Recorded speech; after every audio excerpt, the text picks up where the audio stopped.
नमस्ते बाबा. कुठून आहात आपण? करुंदा. तुम्ही जेव्हा पुढच्या गेल्या हप्ते आले होते तर तुम्हाला काय त्रास होता? पोट दुखत होता आणि त्याच्यानंतर थोडासा मुळव्याधाचा त्रास होता. मुळव्याधचा. तर तुम्हाला हे 2 औषध दिले होते. तर हे औषध घेतल्यानंतर काय त्रास झालेला हे तुम्हाला? 2 औषध घेतल्यामुळे कमीत कमी माझा 50% त्रास पोटाचा कमी झाला. 50% पोटाचा त्रास कमी झाला. आणि अजून आता पोटासाठीच पुन्हा तुमच्याकडे बाकीचे राहिलेले औषध नेण्यासाठी आलो. अजून घेतले? हो. आज घेतले का? आज घेतलं. हां. तर कुठं काय काय त्रास होता? तेवढाच होता पोटाचा? पोटाचा किती दिवसात कमी झाला? 8-10 दिवसात कमी झाला पाहिजे. डिलिव्हरी घेतली आहे. 8 दिवस पुढे कालच घेतले. आज तर घेतलंच नाही. 6 दिवसात. 8 दिवस.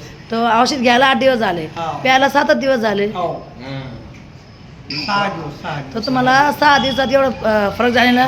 म्हणजे पोटात त्रास कमी झाला, पायाचा त्रास कमी झाला, गुडघ्याचा त्रास कमी झाला, बॉडीमध्ये फ्रेश वाटायला आहे, बरं, छान वाटेल. छान वाटायला. तर तुम्ही हे आता तुमच्यासारखे लोक खूप परेशान आहे, त्यांना काय म्हणणार? हे चांगलं आहे, औषध घ्या, पथ्य पाळा. पथ्य काय? आंबट खायचं नाही, तिखट खायचं नाही, तेलकट खायचं नाही, मांस वगैरे खायचं नाही, दारू प्यायची नाही. अरे वा. आणि तर आता कोणाकडे जायचं मग इलाज करायसाठी? एक मिनिट बसली एक मिनिट